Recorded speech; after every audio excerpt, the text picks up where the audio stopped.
Rain pressed softly against the tall windows of Marlinford Estate, each drop catching the faint glow of dawn. The corridors were still half asleep, carrying the scent of old wood, lavender polish, and the distant hush of servants preparing for another long day. Eleanor moved quietly through the hallway, her steps careful, practiced, almost ghost-like. She had learned long ago how to exist without drawing notice, how to blend into corners, into shadows, into the spaces between other people's lives. She paused at the threshold of the study, sent to dust the shelves before the master awoke. The room breathed the silence that felt older than the estate itself. Shelves lined with untouched books, parchment rolls tucked in leather bands, and a large mahogany desk that held a single envelope sealed in gold wax. Eleanor's eyes drifted to it. The embossed letters on the front shimmered faintly in the weak sunlight. She recognized letters, their shapes, their curves, but not their meaning. Her throat tightened. She picked up the envelope carefully, as if it were something breakable. The name on it was long, elegant, aristocratic.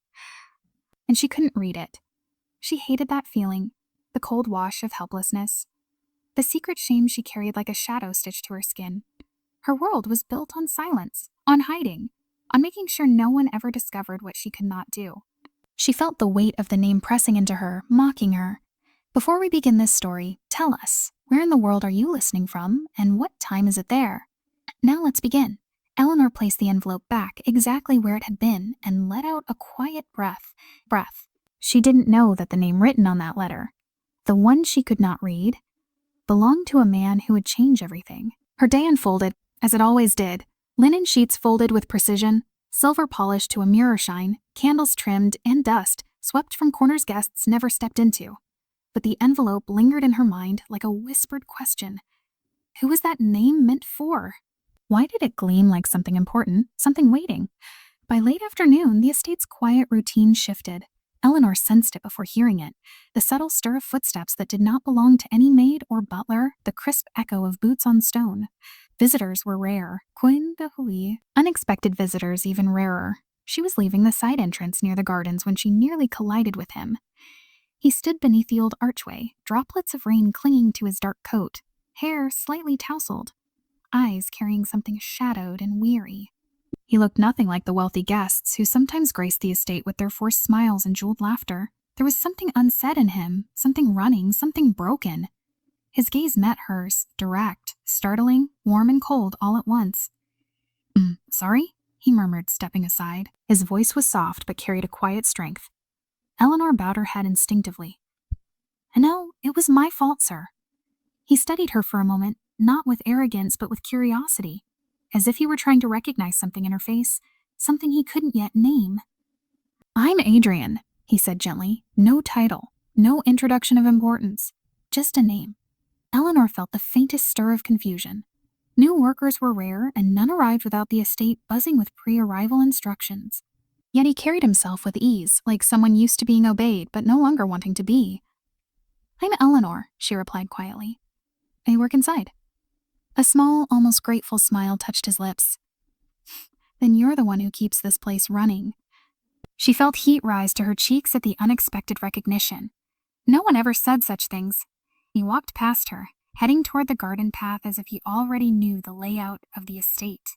She watched him go, noting the faint tension in his shoulders, the way he breathed as though each inhale carried a burden. She didn't know yet that the envelope she found that morning bore his full name, the name he wasn't ready for the world to speak aloud. As the sun began to sink, painting the estate windows in fading gold, Eleanor returned to the study to finish her tasks. The envelope still sat on the desk, unchanged, waiting. Except now, she had a face to wonder about.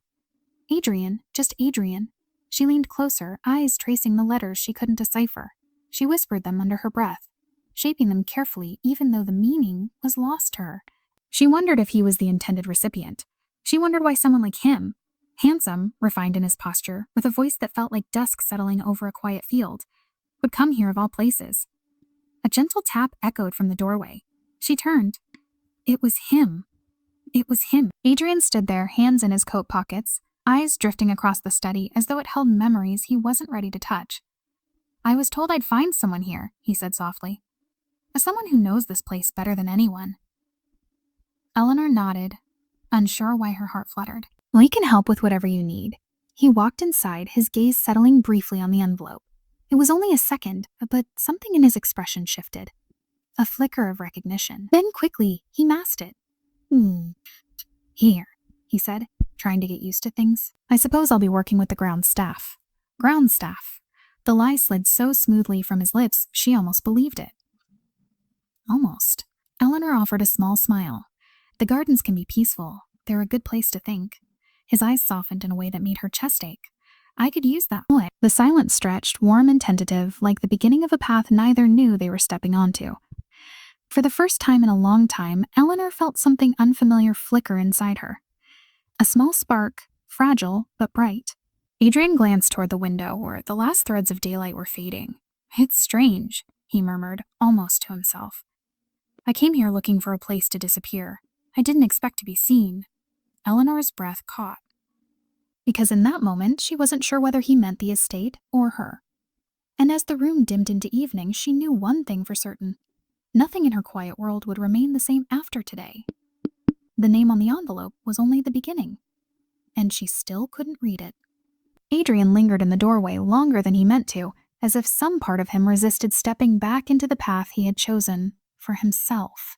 The study felt unusually warm with Eleanor in it, the soft rustle of her cleaning cloth and the faint scent of lavender making the room feel less like a place of old secrets and more like a refuge. But he finally exhaled, nodded a gentle goodbye, and walked away, leaving her with the golden envelope she couldn't read and a growing tangle of questions she didn't dare ask. Outside, the rain had weakened to a quiet drizzle, wrapping the estate in a muted hush. Adrian slipped his hands into his pockets and let the cold air clear the heaviness from his mind. He had traveled far to reach this place. Not in distance, but in defiance. His family's world had become an iron cage, expectations layered like walls, responsibilities assigned before he ever had a chance to choose who he wanted to be. The Hale fortune had never felt like his. It felt like a lineage of debts he hadn't signed for, a future sold in advance with his signature already forged. But now, the estate offered something unfamiliar, enmity. Here, no one bowed their heads at his presence. No one measured his worth by what he inherited. He was simply Adrian, a man who could walk the grounds without feeling observed, a man allowed to breathe even if the breath still carried the weight of the life he'd abandoned. He followed the gravel path toward the garden he had lied about tending. Truthfully, he didn't know how long he planned to stay or what work he was truly expected to do. He only knew that Marlinford Estate was the first place in years where his footsteps didn't echo back with the sound of duty chasing after him. Yet his mind kept drifting back to Eleanor. A maid with quiet eyes and careful movements. A girl who hid something beneath her gentle composure, something he sensed before she ever spoke. She had looked at him not with curiosity about what he could offer, but with a startled softness, as though unused to being noticed. Adrian recognized that look because he carried a similar one, the gaze of someone who has learned to shrink themselves into the background, even when the world insisted on keeping them in the center. He paused by the fountain, letting his fingertips skim the cool stone. It felt grounding, real, far removed from the gold-plated reality he had walked away from. His family would be furious when they realized where he'd gone, but for the first time in years, he didn't care. He was tired of being an heir first and a person never. Running from fortune felt less like rebellion now and more like survival. Inside the study, Eleanor finished wiping the last shelf before stepping toward the window. She didn't know why she looked for him, but her eyes drifted automatically toward the garden where she had seen him disappear. He stood at the fountain, shoulders slightly hunched, as if carrying a weight no one else could see. A man like him should have belonged among the wealthy guests who occasionally visited the estate, yet something fragile in his posture betrayed a different kind of truth. She forced herself to look away, scolding the flutter she felt in her chest. He was new, that was all. A stranger, nothing more. Her life was filled with simple tasks, quiet routines, and secrets she could never reveal. There was no space in it for curiosity, and certainly none for someone like him, whoever he truly was. Later that evening, as she carried linens down the corridor, she heard voices near the servants' entrance. Adrian stood with the head groundskeeper, Mr. Whitlow, who was explaining the day's duties. Adrian nodded patiently, but there was a faint stiffness in the way he held himself, as though the work was unfamiliar but welcome. Eleanor moved quietly behind them, unnoticed by Whitlow, but not by Adrian. His gaze flickered toward her briefly, not intrusive, just aware. She quickened her pace, feeling her breath catch for no clear reason. She didn't want to be noticed. Being noticed led to questions. Questions led to mistakes. Mistakes exposed the truth she fought so hard to bury. Hours passed and the estate fell into its evening stillness. Eleanor found herself in the hallway again, passing the study one last time. The envelope gleamed gently in the dim lamplight, its seal unbroken. She touched it lightly, tracing the raised letters. Something about it tugged at her. Something she couldn't articulate. An impulse, soft but insistent, nudged her to try again. She whispered the first letter, then the next, shaping the sounds tentatively. But the name refused to reveal itself. The curves and lines blurred into uncertainty, and frustration prickled at her eyes. She hated feeling helpless. She hated that the world had given her a name, a life, but not the tools to understand the simplest things written before her. She placed the envelope down, breathing slowly to steady herself. Footsteps approached. She turned sharply, startled. Adrian stepped into the room without warning, his presence warm against the cool evening air. He looked at her with that same gentle curiosity she didn't know how to face. "You didn't mean to frighten you," he said softly. "I saw the light." She shook her head quickly. "You didn't." His gaze drifted to the envelope, then back to her, the briefest flicker of something unreadable in his expression. Not judgment, not suspicion, just awareness. Just awareness. "You handle this place with such care," he murmured. "Most people don't notice the details you do." She lowered her eyes, unsure what to say. No one praised her work. It was simply expected, invisible like her. Adrian hesitated before speaking again. "Do you like it here?" No one ever asked her that either. "It's quiet," she replied. "A quiet is safe." He held her gaze a moment longer than she expected. Something in his eyes softened, a recognition perhaps of what it meant to seek safety in silence. "I hope," he said quietly, "that you find more than safety someday. Safety someday." Eleanor felt her heart twist, an ache blooming where she rarely let feelings settle. He turned to leave, but paused, glancing back. "If you ever need someone to talk to," he said, "I'd listen." She swallowed. "Thank you, but I'm fine." He nodded, though his eyes hinted he didn't believe her. Then he stepped into the hall, leaving her alone with the golden envelope and a new, unsettling warmth in her chest. As Eleanor dimmed the lamp, she couldn't forget the way he looked at her. Not like a maid, not like a stranger, but like someone he saw. And Adrian, walking back to his small room near the workers' quarters, couldn't forget the way she whispered her own name as if fighting to keep herself small. Both of them, unknowingly, had begun running from something. And both would learn that running only brings you closer to the truth you're not ready to face. The next days unfolded with a quiet, unspoken awareness between them, a delicate thread neither dared to touch yet neither managed to forget. Eleanor sensed Adrian's presence in small ways. The faint sound of his boots along the gravel path at dawn, the low murmur of his voice when he greeted the ground staff, the way he lingered near the library corridor as though drawn to something inside it. Or someone. She didn't seek him out.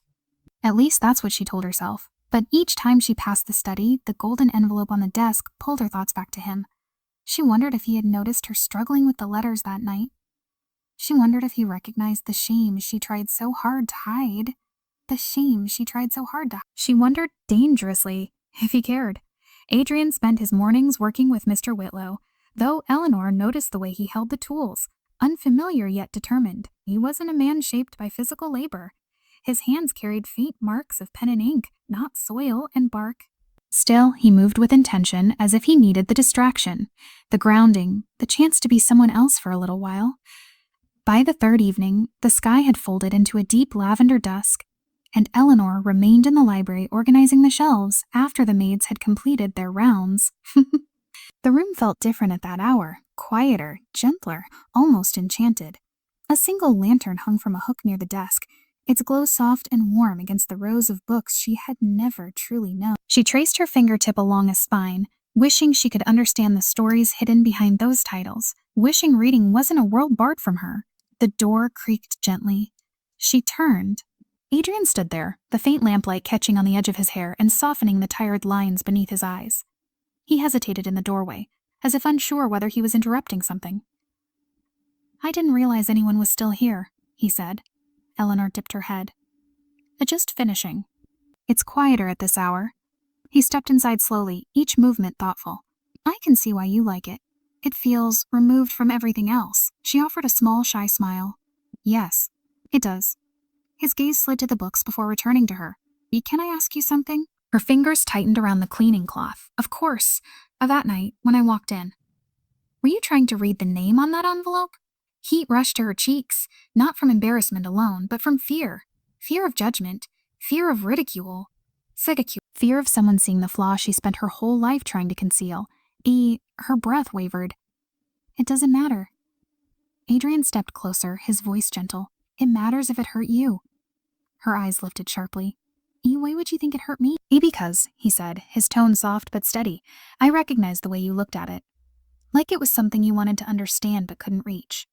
Silence trembled between them. Eleanor swallowed hard. "I can't read." The words left her in a whisper, fragile as thin glass ready to shatter.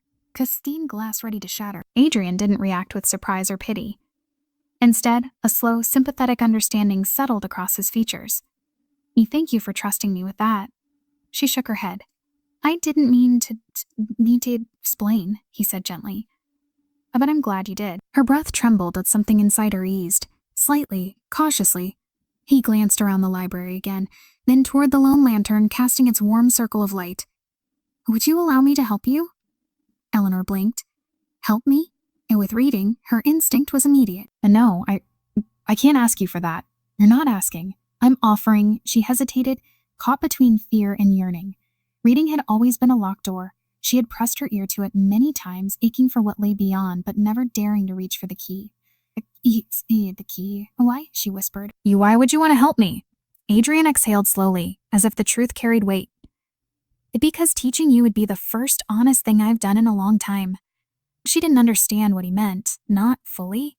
But there was a sincerity in his voice, a vulnerability she couldn't ignore. He stepped toward the desk, pulled out a wooden chair and sat down, leaving the one across from him open. "If you'd rather not," he said gently, "I won't ask again." Eleanor's heart fluttered painfully. She glanced at the shelves, the lantern, the empty chair. Her hands trembled. But another part of her, the hidden part, the hopeful part, leaned forward. She took the seat across from him. Adrian's smile was small, warm, and soft enough to ease the fear lodged in her chest. He pulled a simple book closer, the kind used for children learning their first words. Eleanor stared at the cover, her pulse thudding quietly. "We'll go slowly," he murmured. "Only as much as you're comfortable with." He opened the book. The lantern flickered, casting a gentle glow over the page. "Let's start with the letters," Adrian said, tracing one with his fingertip. "1." Eleanor watched the curved shape, hesitant but curious. She touched the page lightly, her fingertip brushing where his had been. "A," she whispered. His eyes softened. "Good." They continued.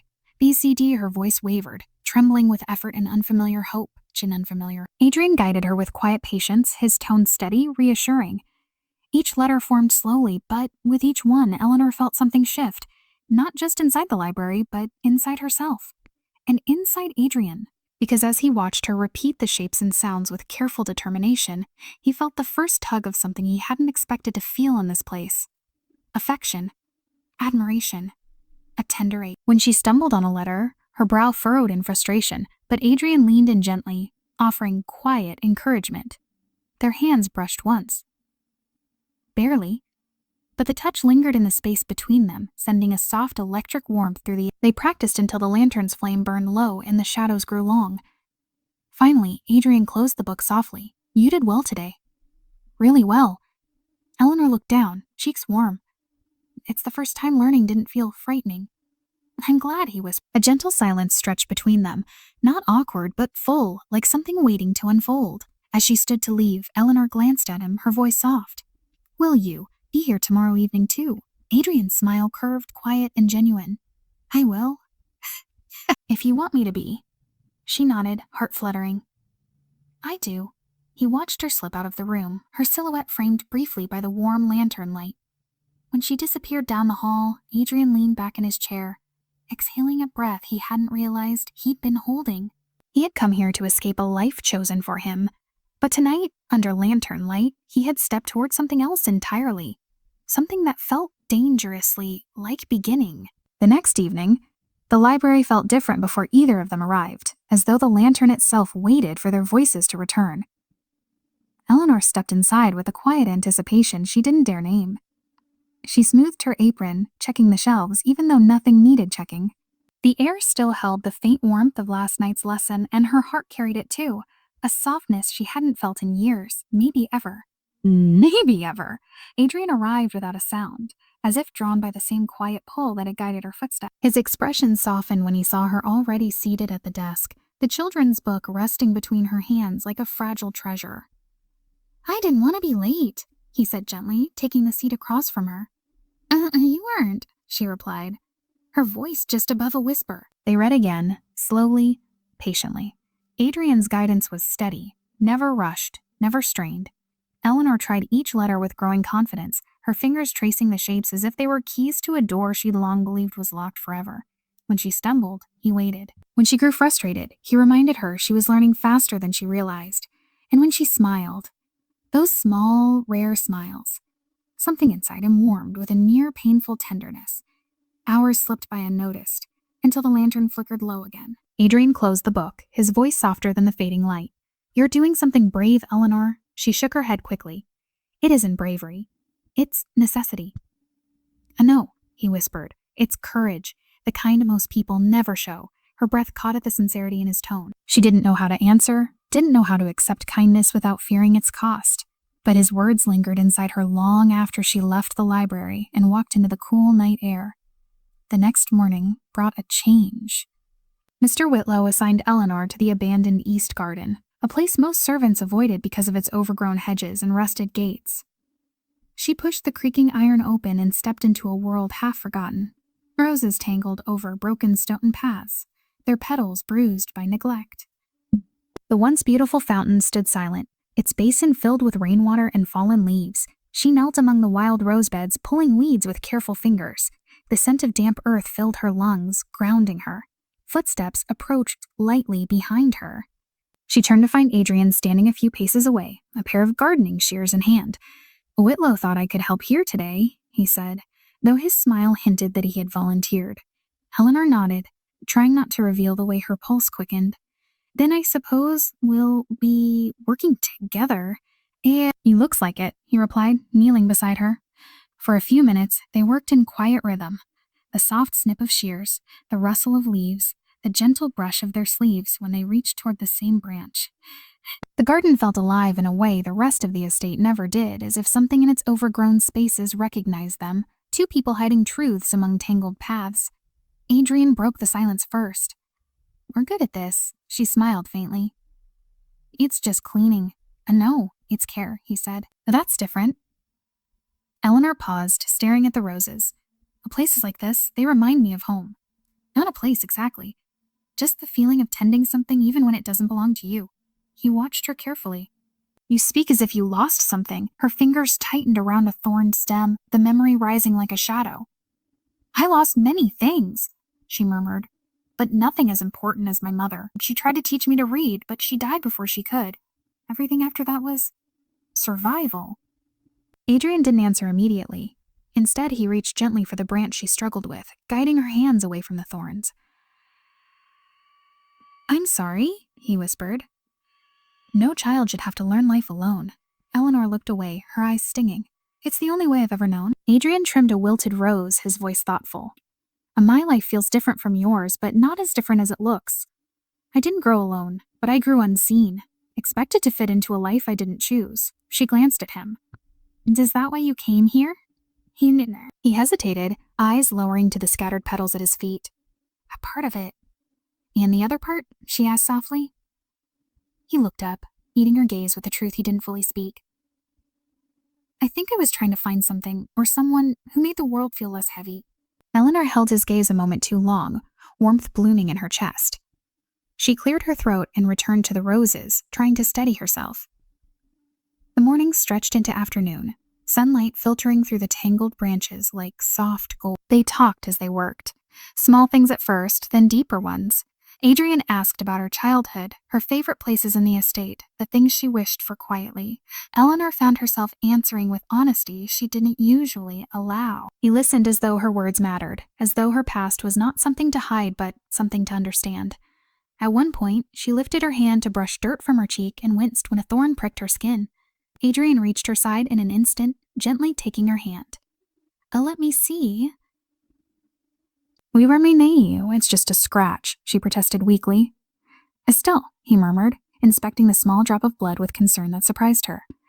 His thumb brushed her skin lightly, too lightly, sending a warmth through her that frightened her with its tenderness. Be careful, he whispered, still holding her hand. You deserve gentleness. Eleanor's breath trembled. No one had ever said such words to her. Their hands parted slowly, almost reluctantly, and a quiet hush settled over the garden. The air felt fuller, charged with something neither understood but both felt deeply. When the sun dipped low, painting the sky in muted amber, Adrian gathered the tools while Eleanor brushed soil from her apron. As they walked back toward the estate, a breeze carried the scent of roses behind them, as if the garden itself had begun to breathe again. Before they reached the corridor, Adrian stopped. Eleanor, he said softly. She turned. Would you like to meet in the library again tonight? Her heart fluttered. Yes, she whispered. I would. A gentle smile touched his lips. Then I'll be there.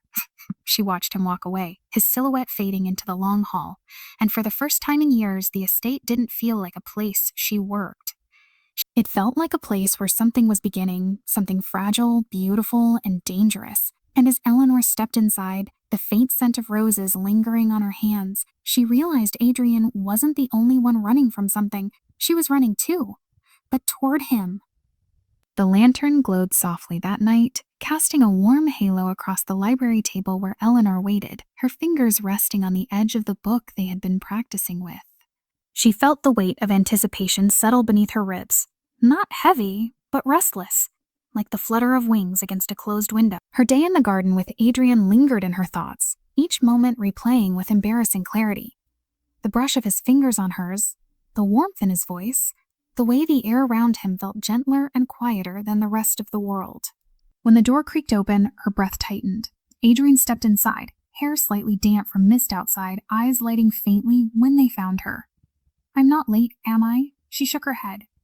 No, I just came early. He smiled, a small, unguarded thing that made her heart stir, before taking his seat across from her. They resumed their lessons with the same steady rhythm as before, but tonight, something underneath it felt different. The silence between words held warmth. Their laughter, quiet and infrequent, felt like shared secrets. And whenever their hands brushed while turning pages, neither pulled away as quickly as before. But beneath the lantern's glow, another presence quietly pressed into Eleanor's mind, the letter with the golden seal. She hadn't seen it all day, hadn't dared step close to it since the night she confessed her secret. Yet something about it tugged at her more insistently now, like a clue she didn't know she was following. After an hour of practice, Adrian leaned back slightly, observing her progress with quiet admiration. You are learning faster every day. She lowered her eyes, warmth rising in her cheeks. Only because you're patient. A patience is easy when the person trying wants to learn. Her pulse fluttered. She tried to steady her breathing, but the intimacy of his words made her chest tighten in unfamiliar ways. To distract herself, she reached for a page of simple sentences. Adrian guided her gently, his hand moving close enough that she could feel the warmth of his skin. The lantern's flame flickered between them, soft as breath. When she finished reading aloud, stumbling only twice, he gave her a look that made her feel seen in a way she wasn't ready for. Eleanor, he murmured, I'm proud of you. Her heart trembled. She had never heard those words spoken to her with such sincerity. Not from anyone. She looked away quickly before emotion could betray her. Her gaze drifted to the desk behind Adrian, and suddenly her breath caught. The golden sealed letter lay there again, untouched, gleaming faintly in the lantern light. Her eyes followed it involuntarily, drawn by something deeper than curiosity. Adrian noticed. His expression shifted almost imperceptibly, a tightening of breath, a flicker of tension she hadn't seen in him before. Her voice came soft. It's still there. Yes, he replied, his tone carefully neutral. I saw. Eleanor hesitated, heart beating faster. What belongs to someone important, doesn't it? Adrian didn't answer right away. His eyes lowered, shadows gathering behind them. Letters like that usually do. Something in the way he said it unsettled her. She tried to look away, but her gaze kept drifting back to the sealed courrier de vue. The memory of its embossed letters pressed at her, shapes she had now learned to recognize, not fully, but enough. "What does it say?" she whispered. Adrian's posture stiffened, so subtly most people might have missed it. But she didn't. She had learned to read people long before she could read letters. "It's nothing you need to worry about," he said gently, yet with a note of restraint she hadn't heard from him before. She nodded, though confusion twisted inside her. She wanted to trust him. She did trust him, more than she'd trusted anyone in years, but now she felt something delicate shift in the space between them. Later, when Adrian excused himself to return a few tools to the caretaker's office, Eleanor remained in the library, tidying the desk as part of her routine. Her hands moved on their own, but her mind glowed with the memory of the rose garden, the lantern, his voice, his concern. Then her eyes drifted toward the letter again. She approached slowly. The study was dim, quiet, the walls holding the warmth of the day's fading light. The golden envelope lay on the desk, its seal intricate, the embossed name shimmering faintly. Her heart pounded with a strange mixture of fear and determination. She reached out and ran her fingertip along the embossed letters. Now she knew them, the shapes, the curves, the meaning. She whispered each letter softly, her lips barely moving, until the full name came together on her tongue, trembling. A-D-L-E-E. Her breath escaped her sharply. Her whole body stilled as if the world had paused. The name on the letter, the name she now understood, echoed in her mind with a clarity that stole her voice. Adrian Hale. Her gaze shot toward the door, where he would return any moment. Her hands trembled uncontrollably.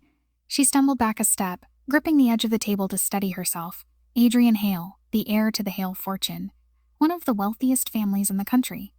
A life of power, privilege, luxury, a life impossibly far from hers. The man who knelt beside her in the garden, teaching her the sound of each letter with quiet patience, was hiding a truth large enough to swallow everything she believed about him. She tried to steady her breath, but her chest tightened painfully. Why had he lied? Why pretend to be a grounds worker?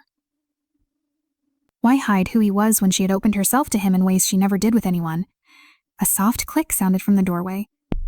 Eleanor turned sharply. Adrian stepped back into the room, pausing when he saw her standing near the desk, her expression pale and shaken. His eyes flickered briefly to the golden letter, then to her trembling hands. "Eleanor," he asked quietly, "what's wrong?" She swallowed hard, her voice barely steady. "Your name, I read it." His breath caught, a subtle, unmistakable shift. The silence between them changed, thickened, deepened, carrying unspoken truths like storm clouds gathering. "Adrian Hale," she whispered, the name trembling off her lips. "That's you." His eyes closed for the briefest moment, as if bracing himself from a blow he had long expected. "I can explain," he said softly. Her heart clenched. "Why didn't you tell me?" He stepped toward her, but she moved back, the space between them widening into something fragile and wounded. "I wanted to," he said, voice low with regret, "but I didn't know how." "You lied," she whispered. "You looked at me every day and lied."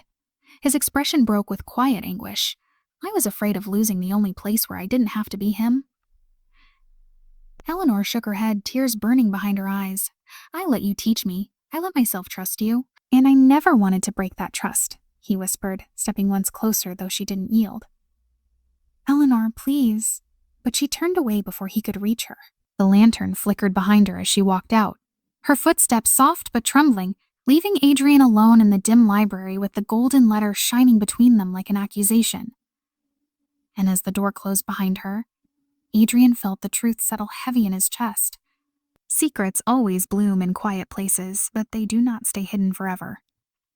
The corridor felt colder than Eleanor remembered, though she knew it was not the air that chilled her, but the way truth had settled inside her chest.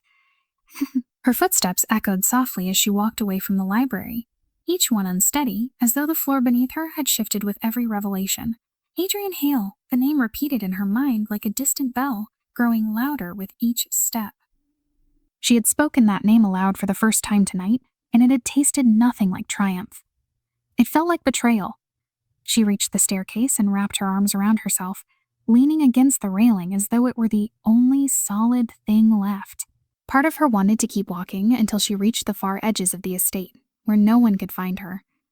Another part wanted to turn back, demand answers, demand honesty. But the part that hurt the most was the one that whispered that she had been foolish to believe someone like him could ever exist without the weight of a world she would never belong to.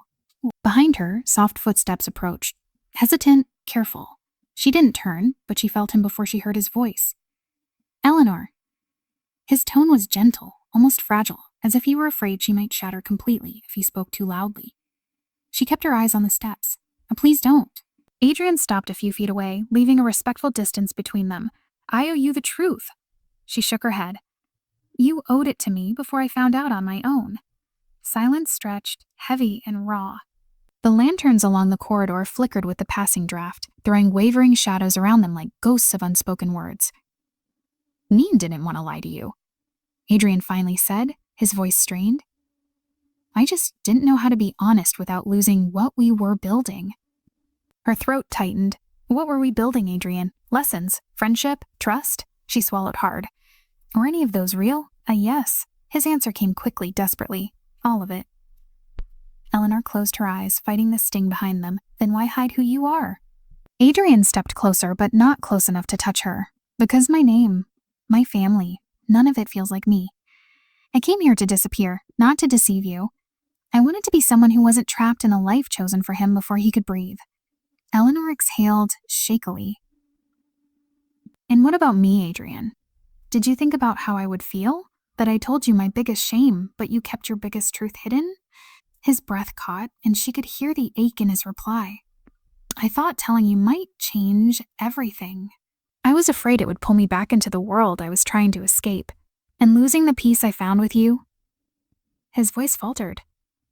I wasn't ready for that. The rain began again outside the tall windows, soft but relentless, tapping against the glass like a quiet plea. Eleanor finally turned to face him. He looked different now. Not because of who he was, but because she finally saw the weight he carried. The heir, the runaway, the man who knelt beside her in the garden and taught her letters under lantern light, yet bore a life more complicated than anything she had imagined. Why didn't you tell me sooner? She whispered. His eyes met hers, full of regret. Because the moment I told you my real name, I knew the way you looked at me would change, and I was terrified of losing the version of myself I was becoming when I was with you. Eleanor's chest tightened painfully. It was the kind of confession that softened something inside her, even as it hurt. The kind that felt like truth wrapped in fear. A rumble of thunder shook the sky, and the sconces flickered again. The estate's old wiring groaned under the storm's weight until, without warning, the lights blinked once, twice, then went out entirely. Darkness wrapped around them, thick and sudden. Eleanor gasped softly, instinctively reaching for something to steady herself. Adrian moved closer, voice low, but reassuring. It's just the storm. The generator will take a moment. But when she didn't respond, he hesitated. Eleanor, are you afraid of the dark? She stood still, her breath uneven. The truth slipped out before she could stop it. I'm not the dark. Her fingers brushed the air, searching unconsciously for balance, and then Adrian's hand found hers, carefully, gently, asking permission rather than assuming it. His touch was warm, grounding. She didn't pull away. They stood like that, hands barely intertwined, as the rain whispered along the windows and thunder rolled far beyond the estate grounds. In the hush between the storm's breaths, Adrian spoke again, quietly, as though confessing in the dark, at tilt safer than in the light. We never meant to hurt you, he whispered. But I've spent my whole life being defined by a fortune I never wanted. Being here, teaching you, it made me feel human for the first time in years. His thumb brushed her hand before he caught himself and stilled. It stilled. And when I'm with you, the world feels quieter, easier, like I can be someone real. He exhaled shakily, someone I want to be. Eleanor felt her heartbeat trembling through her fingertips. She didn't know how to respond, didn't know how to hold his truth and her own hurt at the same time. But in the dark, his sincerity felt clearer than anything he could have said. In the light. The generator finally hummed to life, dim lights flickering on overhead. The sudden glow revealed them standing close, their joined hands the only bold thing in an otherwise fragile moment. Eleanor looked down, startled to see her fingers curled around his as though holding on, without meaning to. Slowly she loosened her grip, but she didn't step away. Adrian let her hand go gently, as if releasing something precious. His voice softened. If you want distance, I'll give it to you. If you want honesty, you have all of it. But please don't walk away without letting me try to make things right." Her breath wavered. The hurt was still there, but so was the memory of his kindness, the lantern light, the patience, the garden, the way he held her hand when she bled. The two truths pressed against each other, neither winning, neither fading. She turned toward the window, watching rain streak down the glass like threads of silver. "I don't know what I want yet," she whispered honestly. Adrian nodded, the quiet acceptance in his eyes both painful and gentle. "Then I'll wait, as long as you need." She didn't reply, but she didn't leave either. They stood together in the soft hum of the restored lights, in the echo of unresolved truth, in the fragile closeness born from darkness and confession. And though neither said it aloud, something had shifted. Something tender and uncertain, something that might break them or bind them in ways neither of them yet understood. Eleanor barely slept that night. Every time she closed her eyes, Adrian's voice hovered in the dark, soft and earnest, tangled with the truth she hadn't asked for yet could no longer ignore. His confession lingered like a half-whisper against her skin. "When I'm with you, the world feels quieter." But the hurt lingered too. His real name, the fortune he'd run from, the lie he had wrapped himself in while she had offered him the most fragile piece of her life, all of it twisted inside her like threads pulled too tight. By morning, exhaustion clung to her steps. She moved through the estate like a ghost, avoiding the library, avoiding the garden, avoiding every place where his presence still felt warm. The other maids noticed her silence but didn't pry. Eleanor had always been quiet. Today she was simply quieter. She carried linens down the servants' corridor, head bowed, when a familiar voice reached her from around the corner. Low, strained, half angry. "I told you not to call this number. Adrian."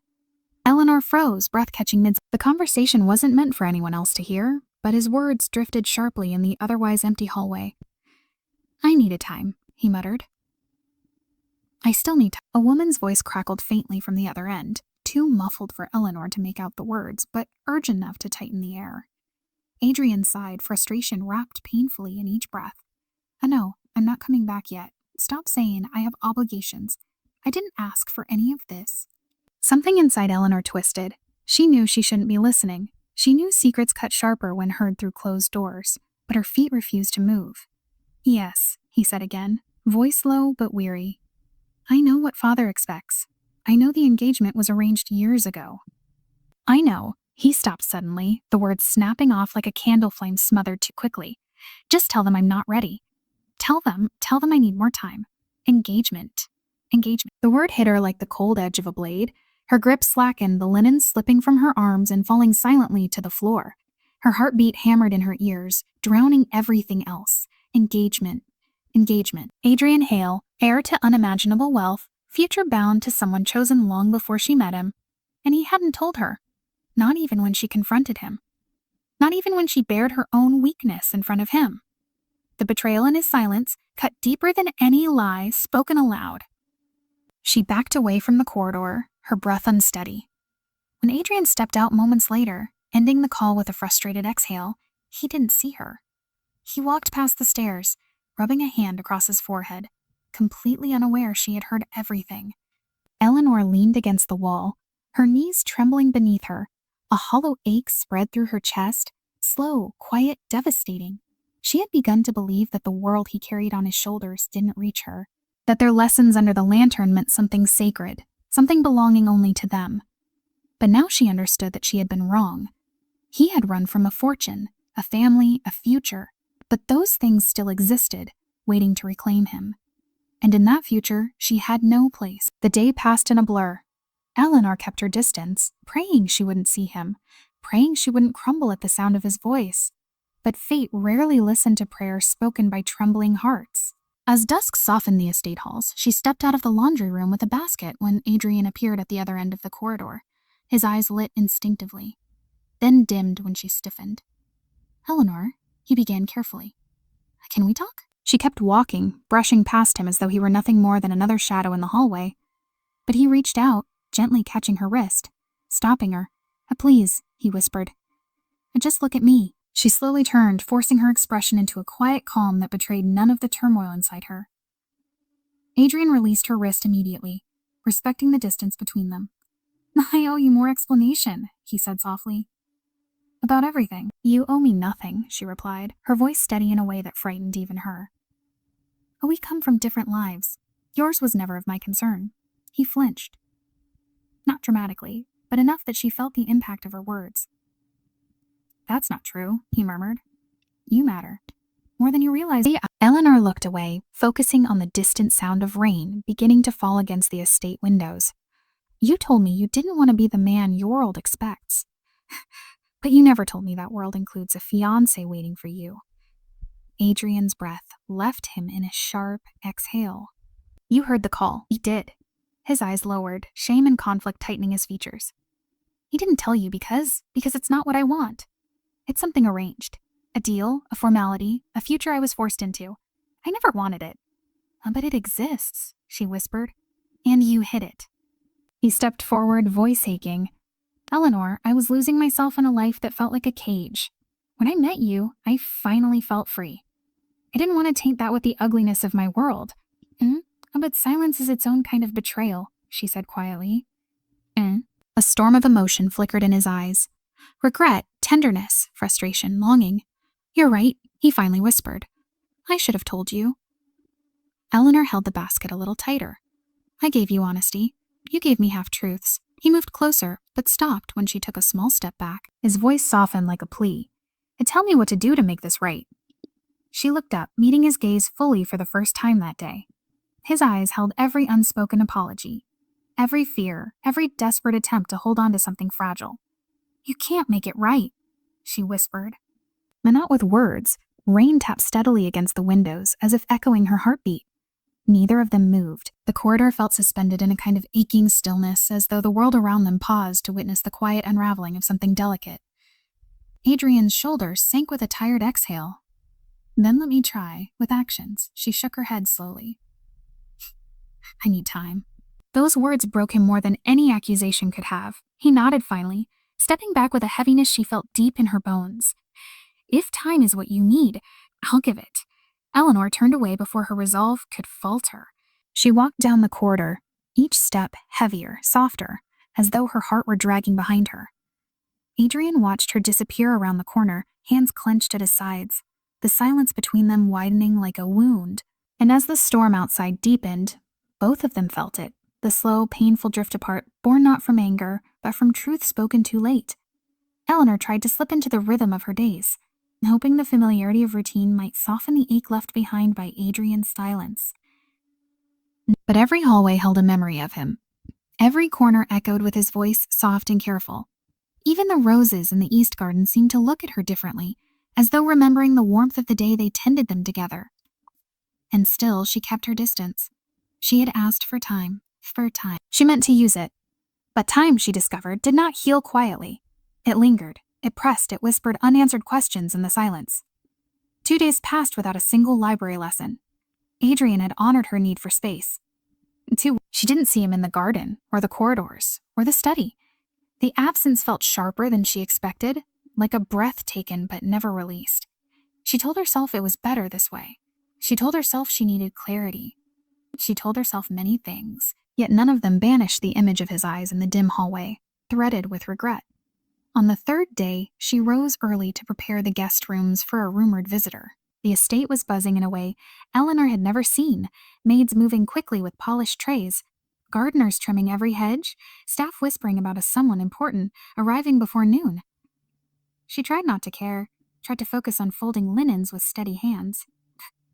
But part of her felt uneasy, as though the air itself carried a warning she didn't yet understand. By mid-morning, the estate quieted, holding its breath. Eleanor stepped into the main hall, carrying a polished silver tray when the front doors opened. The sound echoed like a final decision breaking open. A woman stepped inside. She was poised, elegant, dressed in a deep sapphire coat that shimmered even beneath the muted light. Her dark hair was styled with effortless precision, her gloves a pale cream that contrasted against her striking red lips. She carried herself with the quiet authority of someone accustomed to expensive rooms and whispered admiration. Her gaze swept the hall with practiced disinterest until it landed on Eleanor. For a moment, the woman simply looked at her, not unkindly, but with the absent recognition of someone examining furniture. Then she turned as Mr. Whitlow hurried forward to greet her. "Miss Cassandra," he said, bowing slightly. "We're honored to receive you. The master will be informed of your arrival at once. Cassandra." The name hit Eleanor like a whisper from a world she was never meant to stand near. She tried to step aside, but her feet rooted in place. She didn't need to hear anything else. She already knew who this woman was. Her beauty, her refinement, her presence. And the way the staff bowed their heads made everything painfully clear. This was the woman Adrian was supposed to marry. Her heart tightened so sharply she had to hold the tray with both hands to keep it from trembling. She looked away quickly, not wanting to be seen staring, not wanting to see the life Adrian belonged to reflected in someone else's perfect silhouette. "Where is he?" Cassandra asked, her voice smooth as polished glass. "He stopped answering my calls. And disappearing like this. Honestly, it's unlike him." Eleanor felt the words like cold drops down her spine. Mr. Whitlow cleared his throat. "Ah, yeah, Adrian has been occupied with work on the grounds." Cassandra blinked. "Working in the dirt? That must be some misunderstanding." "It is not," came a voice from behind. Eleanor froze. Adrian stood at the end of the hall, dressed plainly in his worker's coat, boots dusted with soil from the morning's labor. His posture was steady, though a faint flicker crossed his expression when his gaze met Cassandra's. Then another flicker when his eyes found Eleanor, standing still, holding a silver tray, her face pale beneath the weight of everything unsaid. Cassandra's lips parted in disbelief. "Adrian. Etienne, what on earth are you doing here?" He walked toward her slowly. "I needed space. A space from your family?" She stepped closer, touching his arm as though claiming something she believed hers. "Or from me?" Adrian didn't answer immediately. His jaw tightened, his eyes drifting again, briefly, painfully, toward Eleanor. She looked away, pretending to straighten the tray, though her hands had begun to shake. "You came here because I needed to think," he said slowly. "About my future. About what I want, what you want." Cassandra laughed softly, though not cruelly, more incredulous than anything else. "Adrian, your life is already arranged. Your father expects you to return. They have an engagement contract, and an arrangement," Adrian corrected quietly. "And not a choice." Cassandra's expression flickered. Not anger, not hurt. Confusion. "We grew up knowing we'd be matched someday. You agreed to it." "I agreed to keep the peace," Adrian said, "and not to lose myself." The silence stretched, heavy and delicate. Eleanor felt as though she were intruding on a conversation between two worlds she could never touch, yet she couldn't move. Some invisible force kept her rooted there, her chest tightening with each passing second. Cassandra looked around the estate with disbelief. "So you ran here? To this place?" "To work as a servant. I came here to feel human," he replied. "And did you?" she asked softly. Adrian didn't answer. He couldn't, not without revealing the truth that pulsed in the space between him and Eleanor like a heartbeat. Cassandra followed his gaze. Her eyes found Eleanor again, slowly. This time she didn't look past her. Something unreadable passed through Cassandra's expression. Curiosity, perhaps a glimmer of understanding. Eleanor lowered her eyes instantly, heat flooding her cheeks, humiliation pressing like a weight on her shoulders. Cassandra spoke gently as though sensing the fragility of the moment. "Adrian, is this why you left?" He closed his eyes briefly, pained. "No, I left because the life set for me never felt like mine." "But you didn't leave alone," Cassandra replied softly. "Not in your heart." Eleanor felt the air leave her lungs. Adrian took a step forward as if to protest, but Cassandra held up a hand, not scolding, not angry, just sad. "I'm not here to fight. I just came to take you home." She drew a quiet breath. "But maybe home isn't where I thought it was." The estate seemed to hold its breath again. Adrian looked torn, caught between the expectations that had bound him since childhood and the fragile connection blooming in stolen moments with a woman who could never exist inside his world. Eleanor couldn't bear it. Her throat tightened painfully, and she forced her legs to move. "Excuse me," she whispered, stepping past them, barely managing to keep the tray steady. "I have work to do." Adrian turned sharply. "Eleanor." But she didn't stop. Didn't look back, didn't trust herself not to break if she saw anything in his eyes. She disappeared down the corridor, leaving Adrian standing between the woman he was supposed to marry and the woman he could never bear to hurt. And as Cassandra watched him, watching Eleanor's retreating figure, she whispered the truth he had been avoiding. "You can't run from who you are, Adrian. but it seems you're trying very hard not to run from her." Eleanor kept her head down for the rest of the day, weaving through the estate halls with the single-minded urgency of someone trying to outrun their own heartbeat. She avoided the front of the house entirely, slipping through service corridors and back stairwells whenever she sensed voices drifting from the main hall. Every sound felt too sharp, every echo too familiar, every footstep threatening to pull her back into a world she wanted no part of. But she couldn't outrun the image of Cassandra's hand on Adrian's arm. She couldn't erase the quiet sadness in Cassandra's voice, or the way Adrian had looked at her. The conflict in his eyes, the helplessness threading through his expression. She had seen enough to know their worlds were never meant to intersect. Whatever passed between them in the library and the garden was a fragile dream stitched together by stolen moments. Reality had simply arrived to collect what it was owed. When evening came and most of the household retreated to their rooms, Eleanor remained in the laundry room, folding linens long after her shift ended. She folded the same sheet 3 times before realizing she couldn't steady her own hands. Her thoughts kept slipping back into the hall. Cassandra's measured grace, Adrian's silent guilt, her own breath tightening as she walked away from both of them. By the time she wandered back into the quiet corridor outside the study, the estate was asleep. The rain had stopped, leaving behind the faint scent of soaked earth drifting in through the cracked windows. Moonlight fell in soft slants across the polished floor, painting pale silver shapes that shifted each time she exhaled. She hadn't planned to step into the study. Her feet simply took her there, guided by a pull she didn't want to name. The room was dim, lit only by a single lantern someone had left burning low on the desk. And on the desk, where it had been so many times before, lay the golden sealed letter. The same one that had torn open everything. Eleanor swallowed hard. She shouldn't go near it, she knew that. But the sight of it made her chest tighten, because she remembered the night she sounded out his name for the first time. The night she believed she was learning something about the world instead of stumbling into a truth that had always belonged to someone else. She stepped closer. Maybe? The envelope was no longer sealed. Her heart jerked. Carefully, almost reluctantly, she slid a finger beneath its edge and pulled the letter free.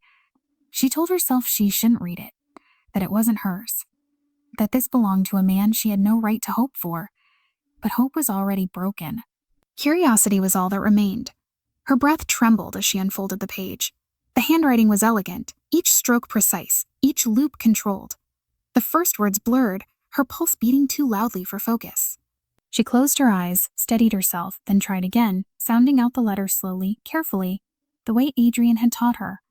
As Adrian Hale, you have obligations you cannot simply abandon. The words formed beneath her trembling voice, one carefully learned letter after another. She read the beginning, then the next line, her confidence wavering but holding steady. Your father expects your return by the end of the month. The engagement contract must be honored. Her breath stilled. She read slower, pushing through each word, even when her hands shook so badly she smudged the ink with her thumb. Cassandra has been patient, but this disappearance has caused questions. Your silence only worsens things. Silence. She felt the word like a bruise pressed too hard. Everything she had feared was written plainly before her. His world was calling him back. Not gently, not kindly, but with iron expectations wrapped in polished sentences. The engagement wasn't a rumor. It wasn't Cassandra's imagination. It was real, binding, demanding. She stumbled over a longer sentence, whispering it through the fog in her chest. You are the heir to a legacy that cannot be tarnished by sentiment or uncertainty. Sentiment. She closed her eyes, a quiet pain spreading through her ribcage. They didn't just want him back. They wanted him back unchanged, untouched by anything soft or meaningful. They wanted the man he had been molded to be, not the man who knelt beside her in the garden brushing dirt from his hands like an ordinary soul. Tightened as she continued. Return immediately, or we will come to retrieve you. Retrieve. Her breath left her in a slow, wounded exhale. They saw him as property. Not Adrian, not the man she knew. Not the one who taught her letters and listened to her stories and looked at her like she was something he hadn't expected but didn't want to lose. To them, he was an obligation. A signature. A future sealed before she ever stepped into his path. A quiet knock jolted her. Her heart leapt into her throat. She turned sharply, clutching the letter to her chest. Adrian stood in the doorway. He looked exhausted. more than she had ever seen him, like he had been arguing with himself for hours. His gaze softened when he saw her, but then he noticed the letter in her hands. His breath caught. "Eleanor," he said gently, stepping forward, "you shouldn't have to read that." She shook her head slowly, her voice thin. "I needed to." He hesitated, as though afraid to move too close. What did you feel when you did?" She looked down at the ink, the word she fought so hard to understand. "I felt..." Her voice cracked, but she forced the words out. "I felt like I'm not part of any world you belong to." Adrian closed the distance between them by only a step, stopping when she tensed. "That's not true." But it is," she whispered. "You have a life waiting for you. Expectations, promises, and someone who fits that life." He flinched, pain flashing in his eyes. "Engagement means nothing to me." "But it exists," she said quietly. "And you didn't tell me until I heard it from someone else." Adrian reached toward her slowly, then stopped when she turned her face away. "I didn't want that part of my world touching you," he said softly. "I wanted to protect you from it." "But you can't protect me by hiding things from me," she replied, voice trembling. "You can't protect me by letting me fall for something that can never be real." The moment the word slipped out, her breath caught. She hadn't meant to say it that way. Not aloud, not to him. But the truth was out now, trembling between them. Adrian's expression broke, quietly, devastatingly. "Eleanor," he whispered, stepping closer. "Ben, you're the only thing that's felt real to me in years." She held the letter tightly, her knuckles white, her voice barely audible. "Then why does your world keep trying to pull you back?" He didn't answer. Not because he didn't want to, but because he didn't know how. And in that silence, his silence, she felt something inside her slowly fracture. She folded the letter carefully, placed it back on the desk, and stepped away from him. "Good night, Adrian," she whispered. He reached for her, but she slipped past him like a shadow carried by the soft hum of the lantern. She walked out of the study without looking back, leaving Adrian alone with a letter that had finally said everything he never wanted her to know. And the quiet between them deepened into a heartbreak neither of them had the words to mend. The corridors of Marlinford felt different the next morning. Emptier, quieter, as though the walls themselves were holding their breath, waiting for something inevitable to unfold. Eleanor woke with a heaviness that clung to her bones, a weight she carried through every task, every step, every strained inhale. She had hoped sleep might dull the ache, but dawn brought clarity instead. Adrian's world was coming for him, and she was powerless to stop it. By midday, the estate was unsettled by a subtle tension. Servants whispered, glancing toward the front entrance more than usual. Eleanor heard fragments of conversation as she moved through the hallways. Words like arrival, his family, retrieval, words that felt far too close to the sentences she had struggled to read the night before. She tried to ignore them, tried to bury herself in work. But her thoughts returned again and again to the letter that had cut so sharply through whatever fragile hope she'd been holding. She kept her distance from the study, from the garden, from anywhere Adrian might be. By late afternoon, she found herself in the linen room, folding sheet after sheet with mechanical precision. She didn't hear the door open until a familiar warmth brushed across her awareness. Eleanor. Her hands stilled. She didn't turn. "I've been looking for you," Adrian said quietly, stepping deeper into the room. She kept her gaze fixed on the cloth in her hands. "I've been working. And that's not the only reason you've been avoiding me." A hollow ache spread beneath her ribs. She didn't respond.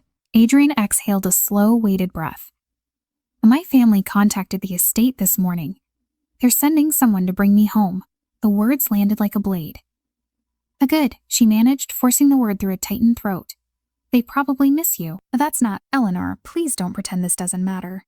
She turned then, unable to hold herself together any longer. "What do you want me to say? That I'm upset?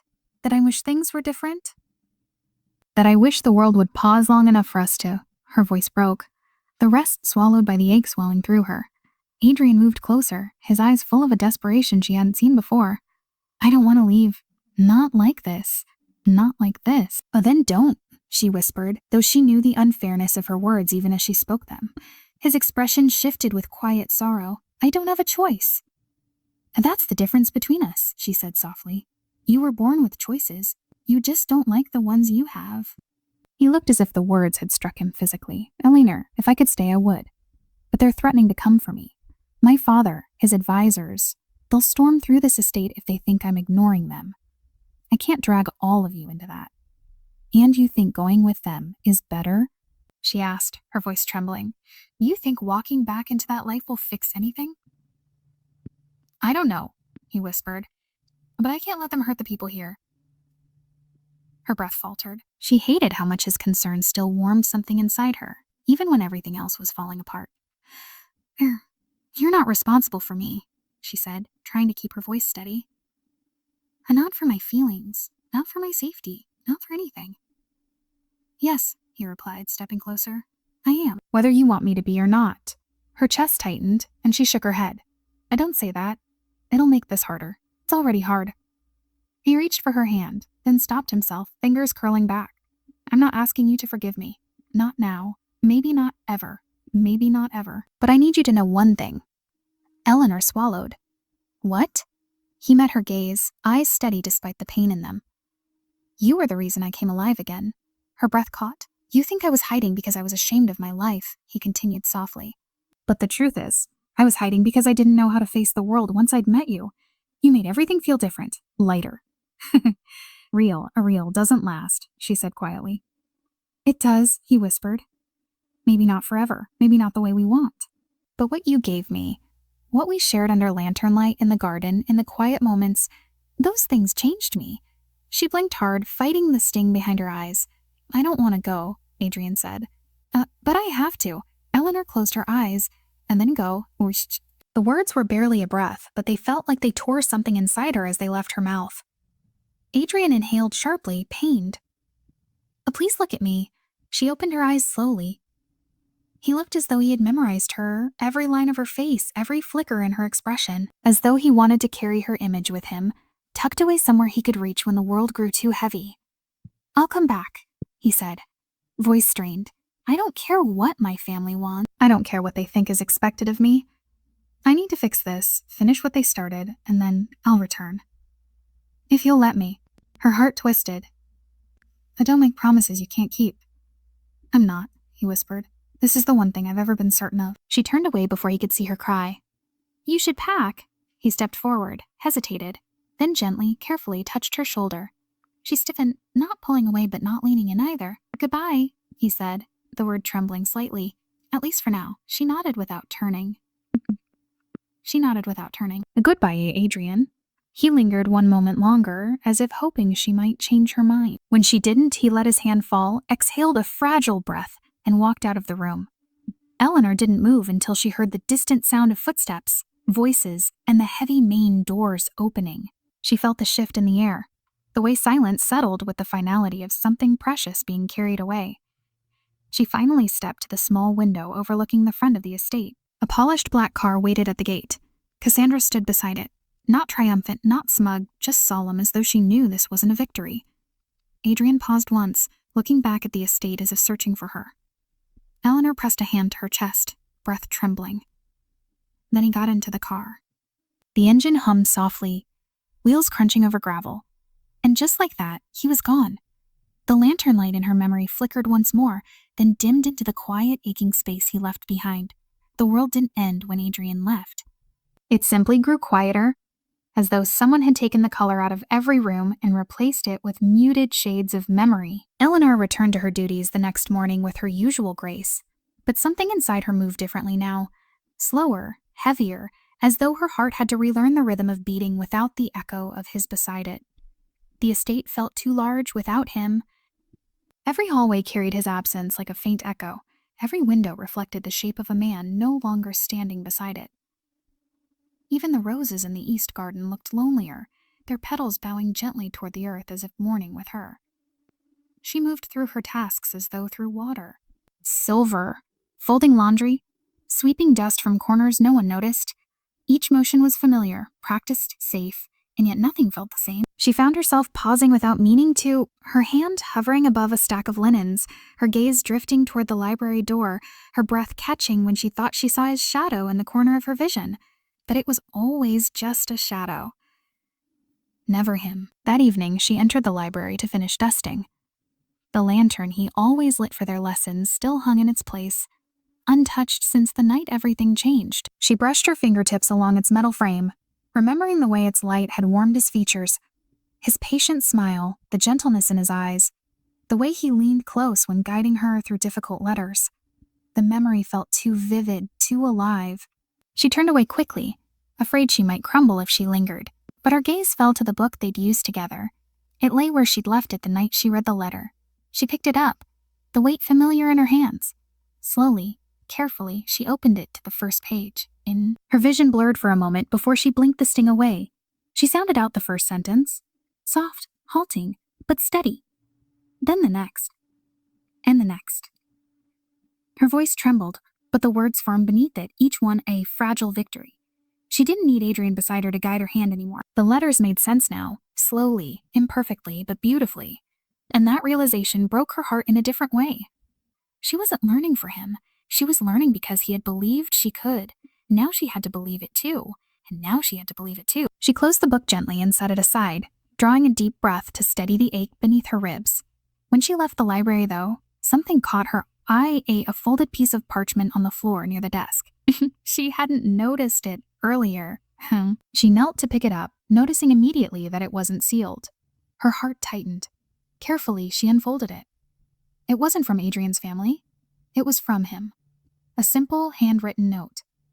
Eleanor, I didn't want to leave without saying what I couldn't in front of everyone. Thank you for giving me a place to breathe. Thank you for teaching me how to feel like myself again. I'll return as soon as I can. Not because I'm expected to, but because I want to. Adrian, her breath shuddered. She pressed the note to her chest, closing her eyes as a single tear slid down her cheek. He'd left this for her. Not as a promise he couldn't keep, but as a truth he couldn't leave unsaid.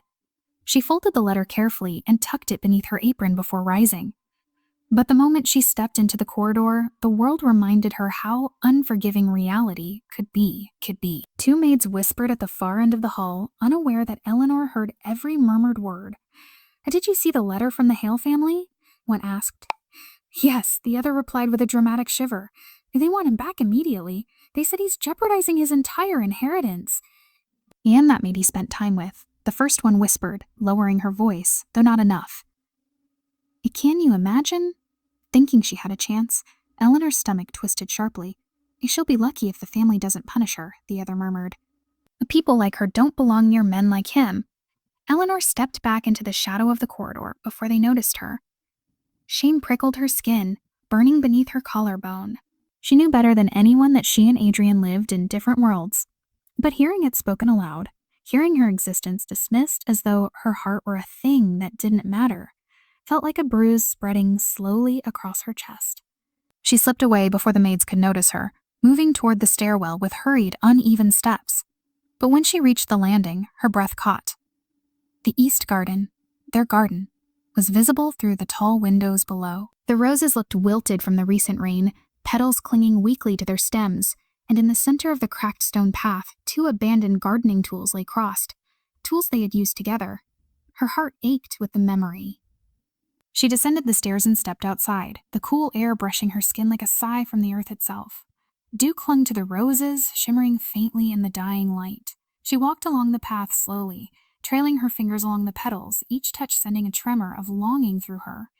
Then she knelt beside the fountain and whispered the truth she hadn't spoken to anyone. I miss you. The words felt too soft in the open air, almost swallowed by the breeze, but saying them made her feel lighter and heavier all at once. As dusk settled, she sat for a long while in the garden, surrounded by quiet reminders of him, the roses, the soil, the memory of his laughter brushing lightly against her thoughts. The world around her moved on, but she remained still, caught between what had been and what she wished could remain, has been and had. When she finally rose to leave, the sky had deepened into early night. She walked back toward the estate, her steps slow and deliberate. The lights from the windows glowed warmly against the darkening sky, but the warmth didn't reach her heart. Not yet.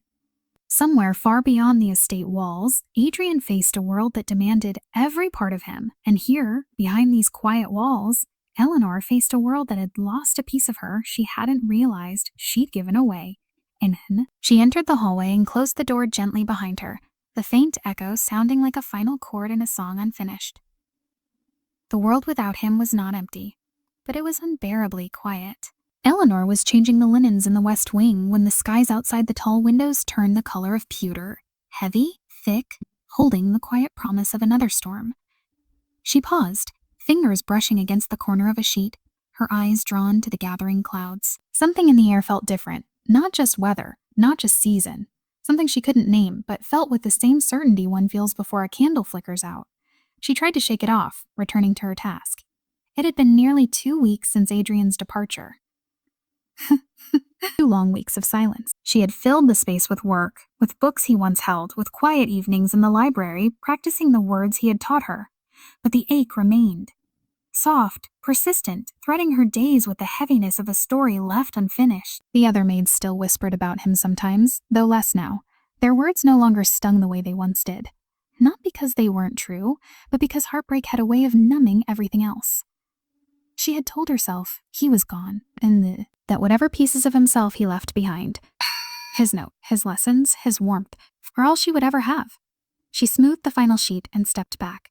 The room felt oppressively silent. She grabbed her apron ties gently, grounding herself with a slow breath. Then far down the corridor, she heard the doorbell, a single resonant chime. Her heart stilled. No one visited this late in the evening. Not without warning. Not without warning. Not without no. Curiosity brushed her thoughts. But she forced herself to ignore it, gathering her supplies and making for the back stairwell. She didn't want to be near the front hall. She didn't want another reminder of the world Adrian had returned to. A world that did not include her, meant include her. She descended halfway down the servants' stairs when she heard voices drifting upward, Mr. Whitlow's startled tone, the butler's uncertain greeting, the shuffle of hurried footsteps. Something in their voices held a tremor she had never heard before. Eleanor froze. Eleanor froze. Her fingers tightened around the banister. Then she heard it. Not loud, not clear, just enough. A familiar voice. Low, roughened, uneven in a way she had never heard from him before. Is she here? Her breath vanished. The linen slipped from her grasp, falling softly to the steps. She didn't move. She didn't even swallow. The world narrowed into the sound of those 3 quiet words, and the heartbeat inside her chest, so often slow and steady lately, raced with a sudden, painful hope. She turned slowly, descending the staircase 1 step at a time until she reached the landing where she could see the entrance hall below. Her breath hitched. Adrian stood there, but he was not the man who had left. His hair was damp with rain, his coat unbuttoned as though he had run more than walked. His boots were muddy, his shoulders tense, his eyes, God, his eyes, looked like someone who had fought every mile back to this place. He carried no luggage, no entourage, no trace of the polished world he came from. St. Joe and just him, exhausted, determined, and heartbreakingly real. Mr. Whitlow stood uncertain beside him. Sir, this is highly irregular. Adrian ignored him completely, scanning the hall with urgent desperation. When his gaze lifted to the staircase, their eyes met. The breath that left him was almost a sound. Eleanor felt the ground tilt. She gripped the railing to steady herself as he took a step toward her, slow, careful, as if afraid she might vanish if he moved too fast. She couldn't breathe. She couldn't move. Not until he whispered her name. Eleanor, her knees nearly gave out. He reached the bottom of the staircase and paused, his chest rising and falling with uneven breaths.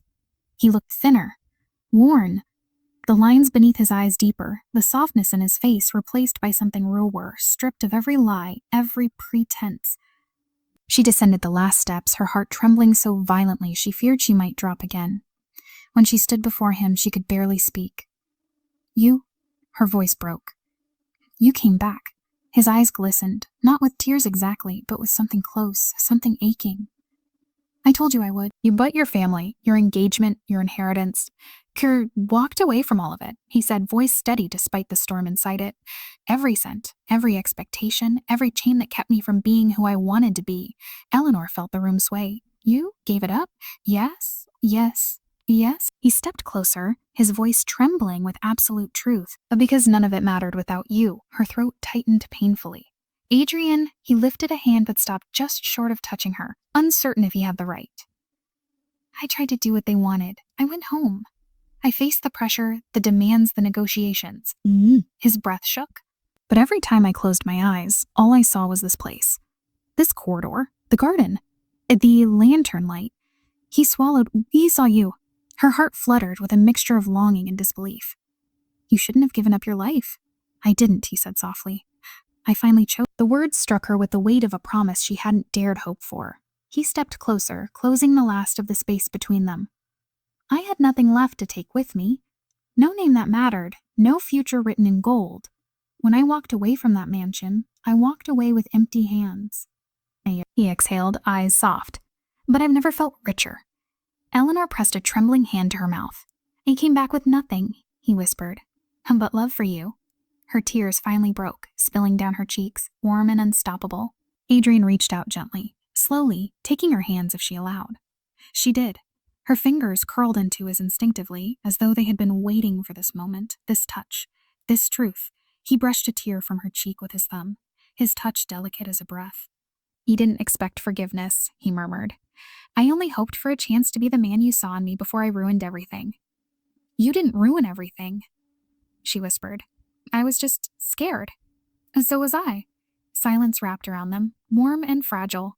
She looked into his eyes, really looked, and saw not a fortune, not an heir, not a man shaped by others. She saw Adrian. Just Adrian, just Adrian. Are you staying? She breathed. A small, hopeful smile touched his lips. If you'll have me, her heart answered before her voice could. Yes, she whispered. Please stay. He released a breath that sounded like relief and gratitude tangled into one. Then he leaned his forehead to hers. Gentle, reverent, as though afraid the world might break if he held her any other way. The storm outside broke at last, rain tapping gently against the windows. But inside the hallway of Marlinford Estate, a quiet, trembling beginning unfolded between two souls who had finally found their way back to each other. A man with nothing left, except love, and a woman who realized that love was everything she had ever wanted. They didn't speak at first. They didn't need to. The quiet between them was no longer sharp or aching, but soft, gentle as the space between two joined hands rediscovering the warmth they once feared to lose. Eleanor let Adrian lead her through the corridor, her fingers still tangled in his, her heartbeat stumbling with every step they took deeper into the familiar halls.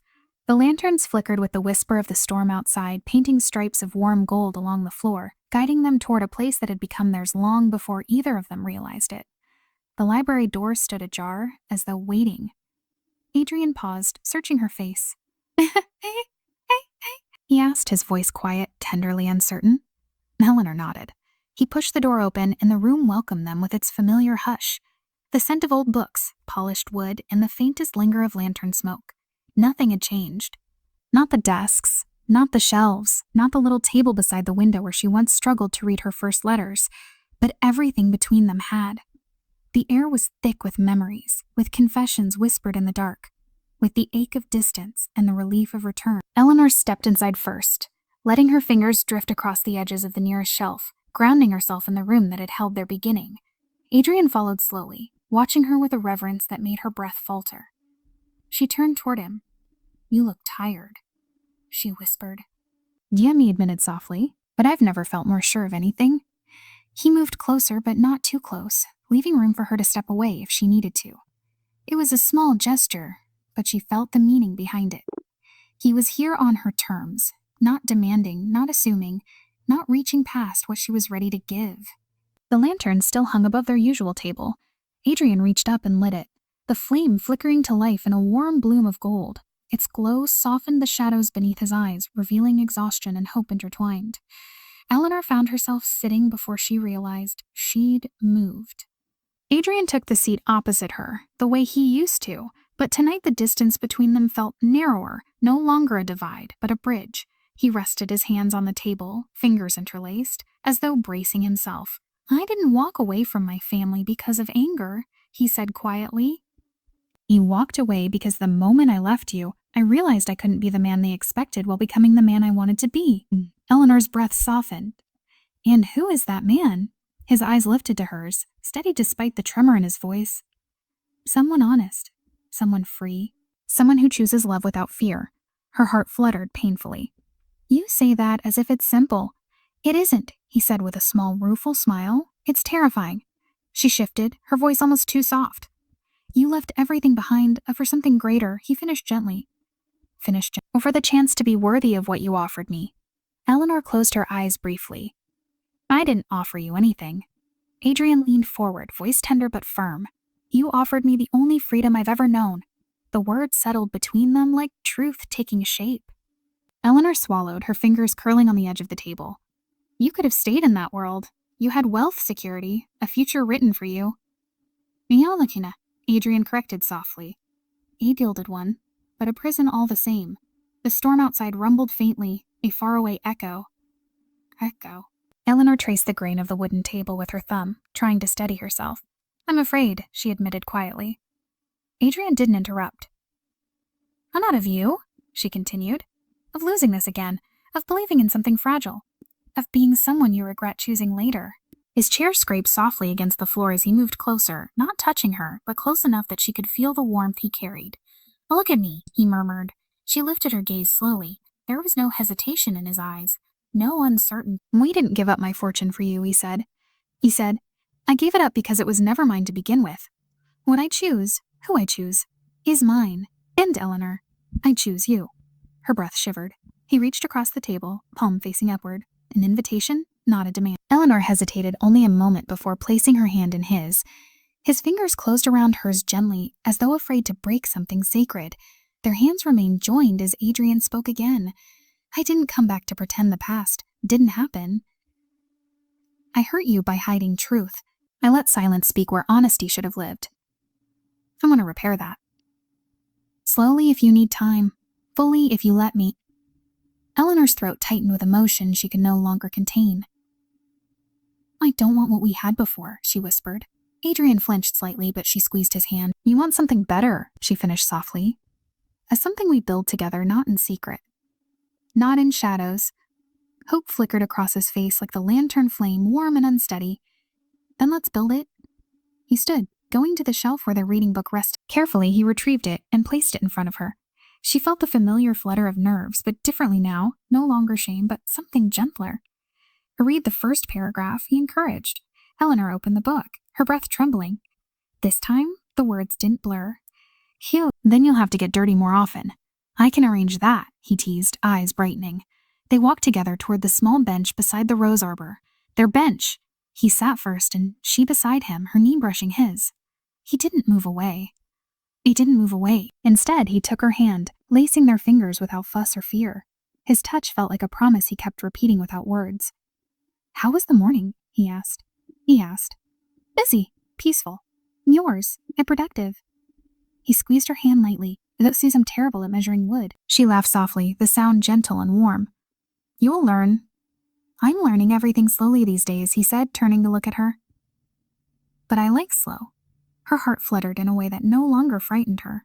They remained like that for a while, sharing quiet glances, letting silence settle comfortably between them. The estate felt like a world apart, separated from old expectations, old wounds, old ghosts. Marlinford had become their home not by design, but by the deliberate choices they made to stay, to rebuild, to grow. Adrian watched Eleanor study a rose petal with thoughtful care. "You've changed," he said softly. She raised a brow. "Is that a bad thing?" "No," he whispered. "It's beautiful." Her eyes warmed. "Might feel different." "How so?" She looked at their joined hands. "I feel like I'm finally becoming someone I imagined once but never believed I could be."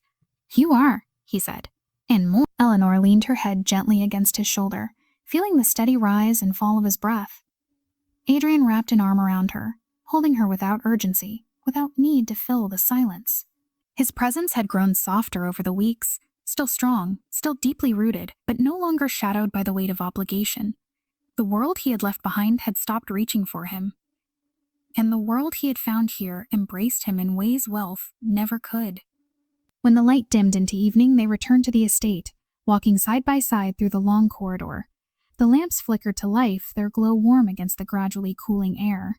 Adrian paused at the library door and looked at her with a familiar spark. "Come with me," he said quietly. Eleanor felt a ripple of anticipation. She stepped inside with him as he lit the lantern hanging above their table. Its gentle glow spilled across the shelves, illuminating the room that had been the beginning of everything. "Sit," he murmured. She did. Adrian retrieved a book from the shelf, not the simple one they had used during her first lessons, but a thicker volume with a worn spine and a soft leather cover. He placed it gently in front of her. "You're ready for this one," he said. She stared at it, a swell of pride. fluttering in her chest. "It's big. You can read it," he replied. "And I'd like to hear you read at least one page." Her heart filled with something warm and tender. He slid the book closer, and she opened it to the first page. The letters no longer looked like puzzles. They made sense. They formed stories she could finally step into. She began to read. Her voice stumbled only once, twice. But each time, Adrian's quiet encouragement lifted her without overshadowing her.